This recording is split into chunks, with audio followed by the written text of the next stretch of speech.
आइए देखते हैं ज्योग्राफी भूगोल से महत्वपूर्ण तथ्य। उद्योग 8 कोर उद्योग है, 8 कोर इंडस्ट्री है।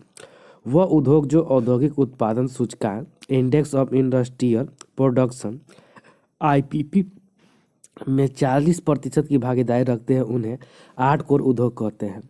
जैसे कोयला, कच्चा तेल, प्राकृतिक गैस, शोधशाला, उर्वरक, इस्पात, सीमेंट और विद्युत है। भारत के प्रमुख औद्योगिक केंद्र एनसीआर क्षेत्र, यह नवीनतम औद्योगिक केंद्र है। इस क्षेत्र में मुख्य रूप से कृषि, सूचना प्रौद्योगिकी IT, information technology and automobile उद्योग प्रमुख है। अहमदाबाद बड़ौदा औद्योगिक क्षेत्र, यह क्षेत्र सूती वस्त्र उद्योग है, कांच उद्योग है, पेट्रोकेमिकल एवं ऑटोमोबाइल उद्योग के लिए विश्वविख्यात है। नेक्स्ट, मुंबई पुणे औद्योगिक केंद्र, यह भारत का सबसे बड़ा औद्योगिक केंद्र है। यह क्षेत्र सूती वस्त्र, पेट्रोकेमिकल उद्योग, ऑटोमोबाइल तथा आईटी उद्योग के लिए विश्वविख्यात है। बेंगलोर चेन्नई औद्योगिक केंद्र, इस क्षेत्र को भारत की सिलिकॉन सिटी कहा जाता है। यह आईटी, इलेक्ट्रॉनिक तथा ऑटोमोबाइल उद्योग के लिए विख्यात है। केरल औद्योगिक केंद्र, यह औद्योगिक केंद्र मसालों के लिए विख्यात है। यहाँ कृषि आधारित उद्योग तथा पेट्रोकेमिकल उपयोग उद्योग विकसित है। कोलकाता हल्दिया औद्योगिक क्षेत्र, यह भारत का सबसे पुराना औद्योगिक केंद्र है।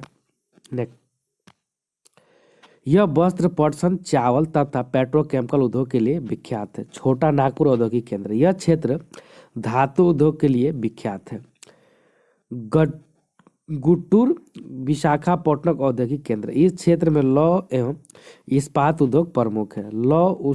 लौह इस्पात उद्योग, यह एक आधारभूत उद्योग है क्योंकि इस उद्योग के उत्पादों का उपयोग अन्य उपयोग में किया जाता है।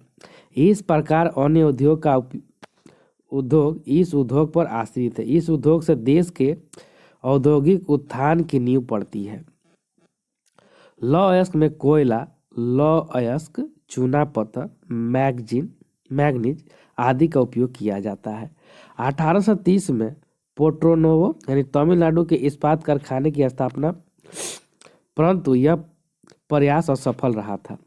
1870 में बराकर नदी के किनारे बंगाल आयरन वर्कर्स कंपनी द्वारा कुल्टी पश्चिम बंगाल में संयंत्र की स्थापना के साथ प्रथम सफल प्रयास रहा।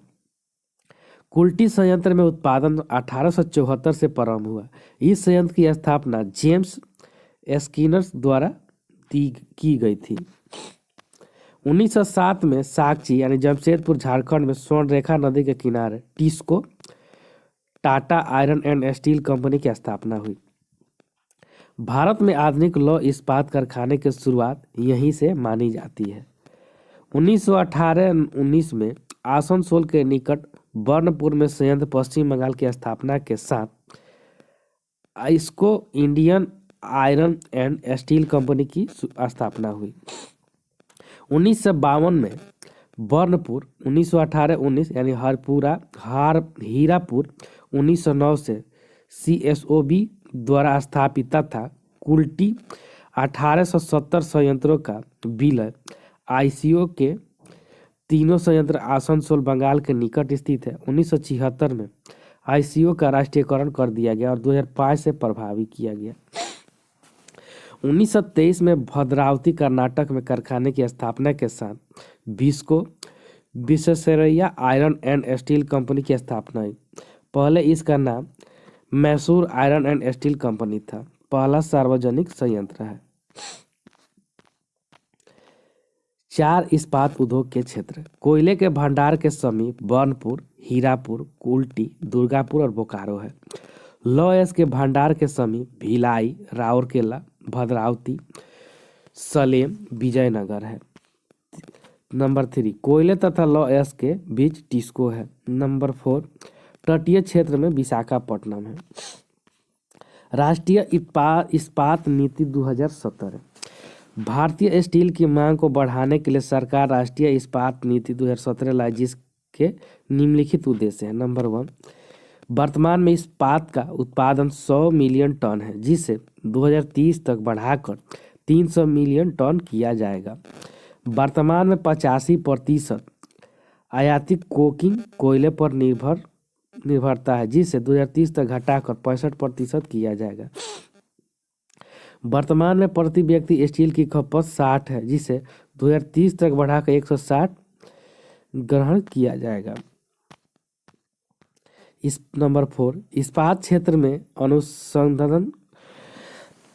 अनुसंधान को बढ़ावा देने के लिए मिशन लाया गया है, steel research and technology mission of India.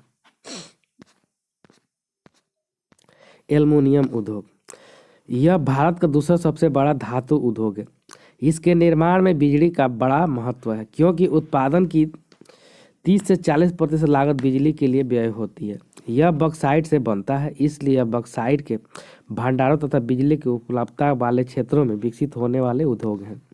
Aluminium उद्योग की भारत में शुरुआत 1937 में पश्चिम बंगाल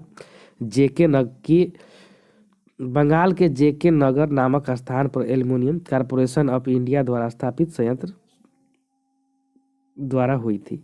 इस संयंत्र में 1942 में उत्पादन प्रारंभ हुआ था। भारत के प्रमुख एल्युमिनियम संयंत्र: इंडल, इंडियन एल्युमिनियम कंपनी लिमिटेड। इसकी स्थापना एक निजी कंपनी के रूप में 1938 में हुई थी तथा इसे 1944 में सार्वजनिक कंपनी बना दिया गया। इस कंपनी का पहला संयंत्र आलूपुरम यानी केरल में स्थापित किया गया। इस कंपनी के अन्य संयंत्र हीराकुंड उड़ीसा में है, मुरी झारखंड में तथा बेलगावी कर्नाटक में। अब इस कंपनी का विलय हिंडल्को में कर दिया गया है। मुरी में भारत की पहली एल्युमिनियम रिफाइनरी स्थित है। Hindalco Hindustan aluminium corporation limited. इसकी स्थापना 1958 में रेणुकूट उत्तर प्रदेश में हुई थी। इसे बॉक्साइट या लोहरदगा झारखंड से प्राप्त तथा रिहन परियोजना से बिजली प्राप्त होती है।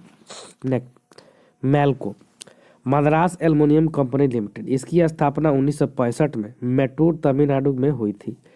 इसे बॉक्साइट सेवराय पहाड़ियों से बॉक्साइट तथा मैटूर परियोजना से बिजली प्राप्त होती है। Balco, Bharat aluminium company limited. यह एक सार्वजनिक क्षेत्र की कंपनी है, जिसकी स्थापना 1965 में हुई थी। इसका पहला संयंत्र कोरबा बिलासपुर जिला छत्तीसगढ़ में स्थापित किया गया था। इस संयंत्र को अमरकंटक से बॉक्साइट तथा कोरबा थर्मल प्लांट से बिजली प्राप्त होती है। इस कंपनी के अन्य संयंत्र रत्नागिरी महाराष्ट्र में है, अंबिकानगर छत्तीसगढ़ में स्थित है। NALCO, national aluminium company limited. यह सार्वजनिक कंपनी है, जिसकी स्थापना 1981 में हुई थी। इसका संयंत्र कोरापुट यानी उड़ीसा में स्थित है। यह भारत का सबसे बड़ा एल्युमिनियम संयंत्र है। यहाँ बॉक्साइट पंचतमाली खान यानी कोरापुट से आता है। दमनजोड़ी, कोरापुट में एल्युमिनियम रिफाइनरी है तथा अंगुल में एल्युमिनियम स्मेल्टर है। सीमेंट उद्योग, सीमेंट उद्योग की शुरुआत भारत में 1912-13 में हुई थी। 1914 को सीमेंट का युग कहा जाता है। हालांकि भारत में 1904 में मद्रास में एक सीमेंट कारखाना साउथ इंडिया इंडस्ट्री लिमिटेड द्वारा स्थापित किया गया था। कटनी मध्य प्रदेश में खटाऊ कंपनी, लखेरी बंधु राजस्थान में, क्लिंक निस्कन कंपनी पोरबंदर गुजरात में, टाटा सन्स कंपनी ने सीमेंट संयंत्र स्थापित किए। इन कारखानों में 1914 में उत्पादन प्रारंभ हुआ। विश्व युद्ध के दौरान सीमेंट उद्योग का विकास अधिक हुआ। 1934 में एसोसिएट सीमेंट कंपनी लिमिटेड का 1937 में डालमिया सीमेंट ग्रुप में सीमेंट उत्पादन को सर्वाधिक प्रोत्साहित किया गया। डालमिया सीमेंट ग्रुप ने डालमिया नगर बिहार, डालमियापुरम तमिलनाडु, डालमिया खर्ची दादरी हरियाणा में सीमेंट प्लांट लगाया। 1947 में भारत में 18 सीमेंट कारखाने थे। मध्य प्रदेश तथा छत्तीसगढ़ राज्य मिलाकर भारत के लगभग 22% सीमेंट का उत्पादन करते हैं। आंध्र प्रदेश 18% उत्पादन करता है। राजस्थान 11% उत्पादन के साथ तीसरे सबसे बड़ा उत्पादक राज्य है। सूती वस्त्र उद्योग। सूती वस्त्र उद्योग भारत के आधुनिक स्तर की प्रथम सूती कपड़ा मिल है।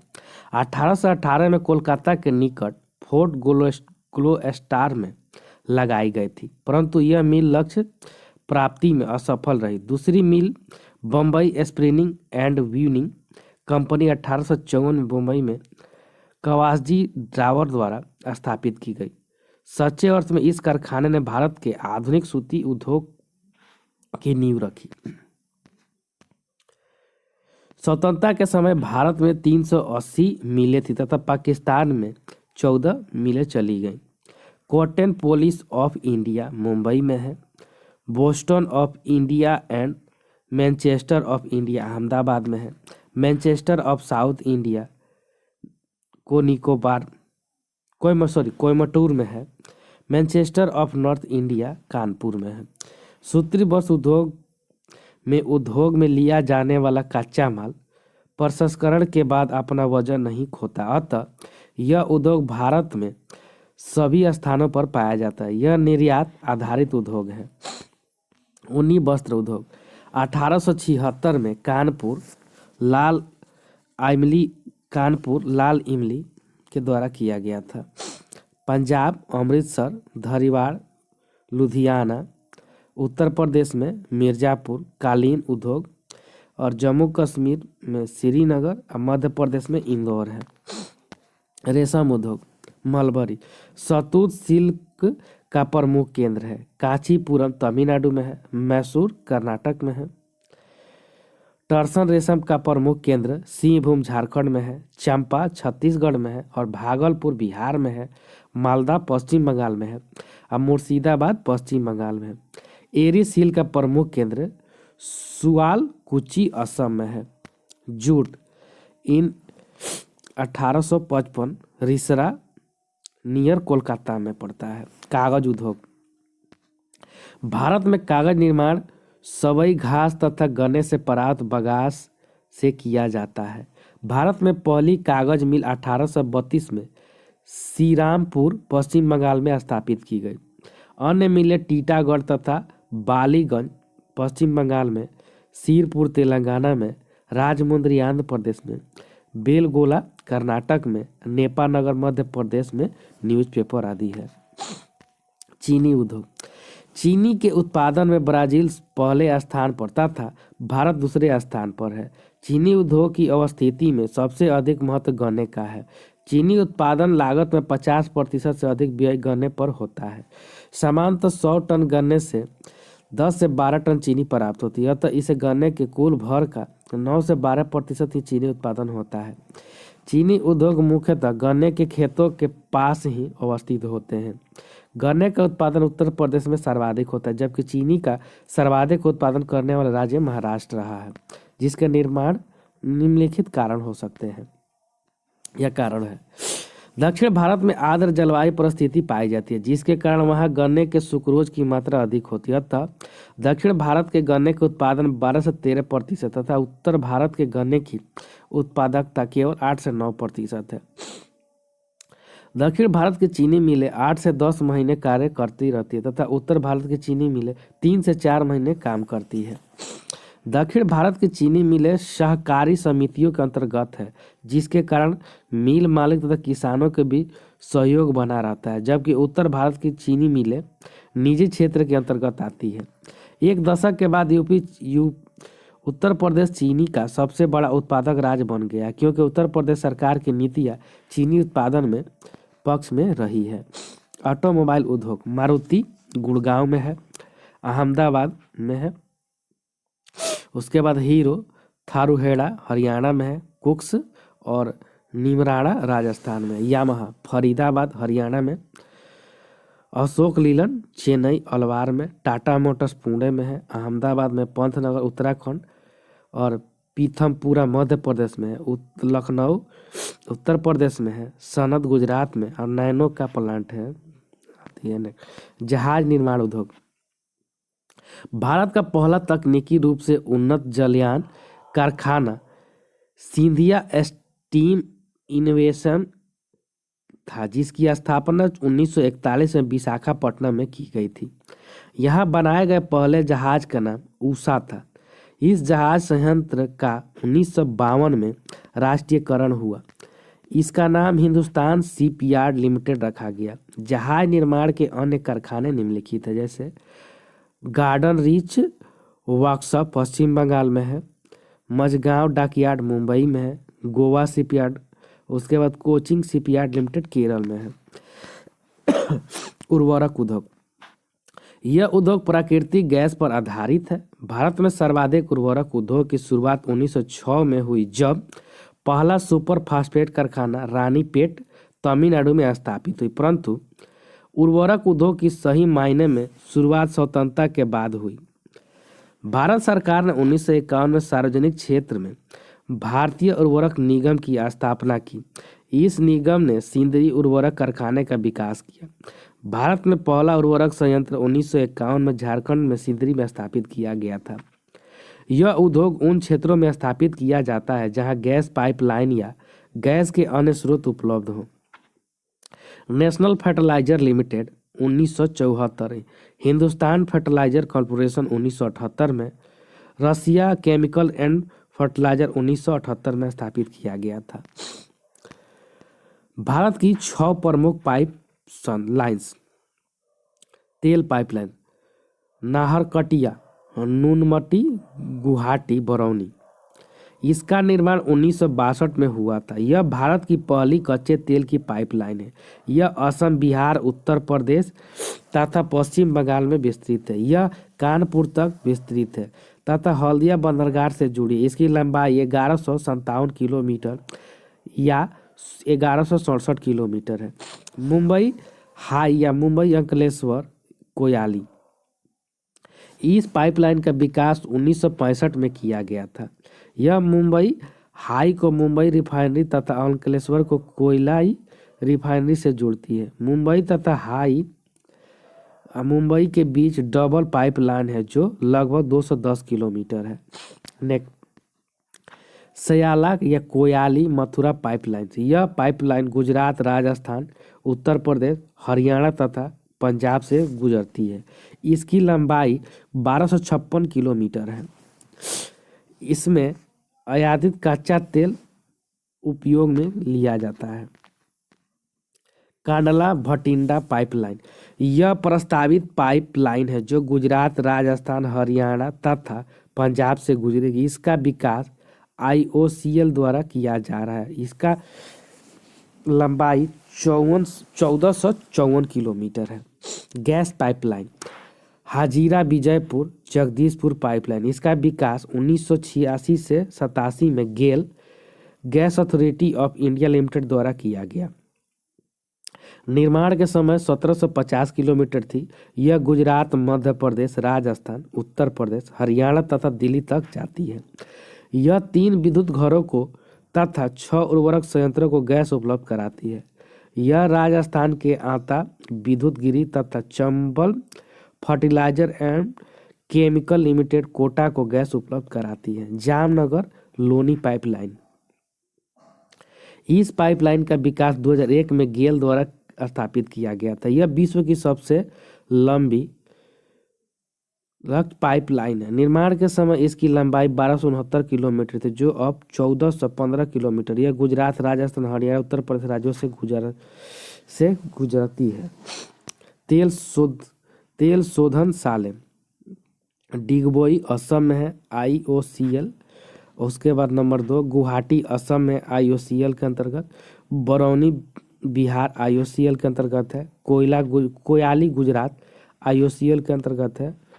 उसके बाद बोगईगांव असम में है। उसके बाद हल्दिया पश्चिम बंगाल, मथुरा उत्तर प्रदेश में, पानीपत हरियाणा में, पारादीप उड़ीसा में है। अब मुंबई महाराष्ट्र HPCL के अंतर्गत है।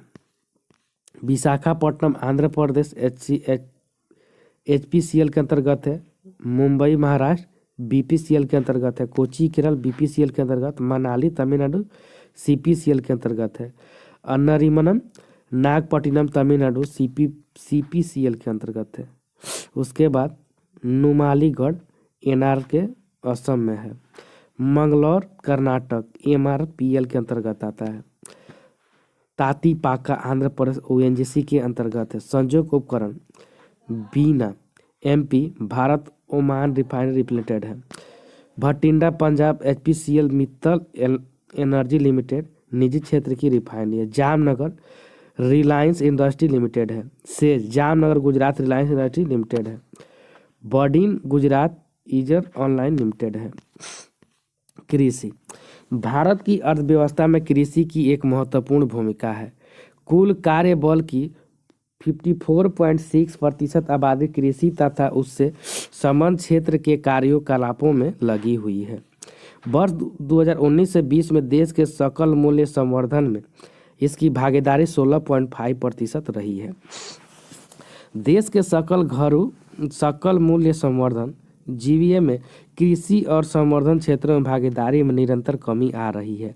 कृषि क्षेत्र की वृद्धि दर अनुमानित 2018-19 में 2.9% रही तथा 2019-20 में कृषि क्षेत्र की वृद्धि दर 2.8% आंकी गई है। भू उपयोगिक सांख्यिकी 2014-15 के अनुसार कृषि रिपोर्ट देश का कुल भौगोलिक क्षेत्र 328.7 मिलियन हेक्टेयर है। शुद्ध बोया गया क्षेत्र 140.1 मिलियन हेक्टेयर है। भौगोलिक क्षेत्र की तुलना में एनएसए का प्रतिशत 43% है। सकल फसल क्षेत्र 198.4 मिलियन हेक्टेयर है। भौगोलिक क्षेत्र की तुलना में जीसीए का प्रतिशत 60.35% है। एक से अधिक बार बोया गया क्षेत्र 58.3 मिलियन हेक्टेयर है। फसल गहनता यानी 142% है। शुद्ध संचित क्षेत्र 68.38% मिलियन हेक्टेयर है। एनएसए की तुलना में एनआरआई का प्रतिशत 48.8% है। सकल सीमित क्षेत्र 96.46 मिलियन हेक्टेयर है। जीसीए की तुलना में जीआई 48.61% है और एक से अधिक संचित क्षेत्र 28.08 मिलियन हेक्टेयर है। सिंचाई भारत में भूजल तथा सतही जल का उपयोग सिंचाई के लिए किया जाता है। भूजल से सिंचाई के साधन हैं कुएं, नलकूप तथा सतही जल से सिंचाई के साधन नहरें, तालाब आदि हैं। कुएं व नलकूपों का उपयोग मुख्यतः उत्तरी मैदानी क्षेत्र में किया जाता है। नहरों का उपयोग सदावाहिनी नदियों वाले क्षेत्र में किया जाता है। नहरों का विस्तार उत्तर भारत में प्रायद्वीपीय भारत के तटवर्ती क्षेत्र में है। तालाबों का पठारी क्षेत्र में सिंचाई के साधन के रूप में उपयोग होता है। संचित क्षेत्र क्षेत्रफल के आधार पर सर्वाधिक उत्तर प्रदेश, न्यूनतम मिजोरम में है। प्रतिशत के आधार पर सर्वाधिक पंजाब में है और न्यूनतम असम में है।